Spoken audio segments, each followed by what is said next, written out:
If you want to make thumbnails like this using Photoshop, then you have come to the right place, as I will be breaking down the thumbnail I made for this video step by step. First, I'm just going to import the table. I couldn't find PNG for this one, so I'm just going to show you how to remove the background. Using the quick selection tool, we're going to make a selection of the object. After that, we're just going to click on the mask button right here.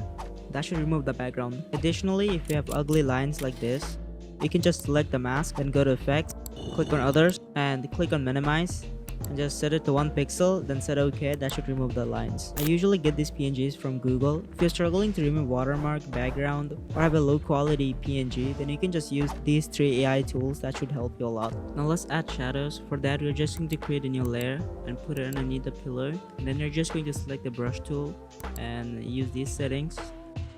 For my thumbnail, the light is coming from the right, and for that, I'm just going to make the left side more dark.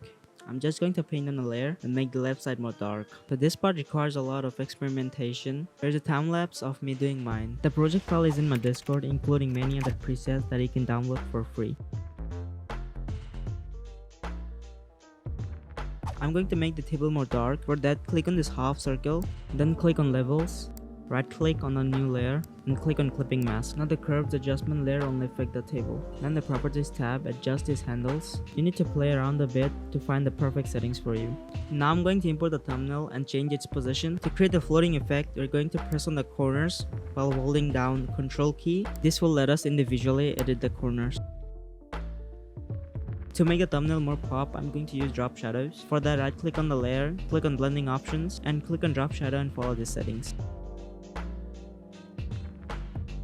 To make the thumbnail look Japanese, we're going to click on filter, pixelate, then mosaic, then I'm just going to adjust the value and hit OK.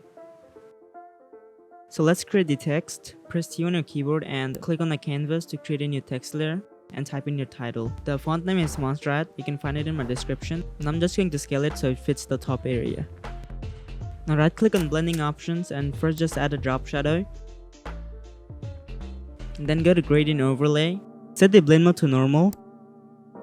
Go to the gray gradients and select the third one. Enable inner glow and set the blending mode to overlay. And follow my settings. This text style is inspired by Finzar. I'll leave his video in the description. We have finished our main job. Now we're going to create a background. For that, create a new gradient. Select the simple black and white and change the colors. Lastly, I'm just going to import some elements to add in the background. First, I've got a chart. Sadly, it's not the way I wanted, so I'm just going to flip it. Then erase the extra text. Create a hue and saturation effect on top of the layer. Clip it to the layer underneath. And change the color to green. That's all. Then I added some clouds and the Photoshop logo to finish everything off.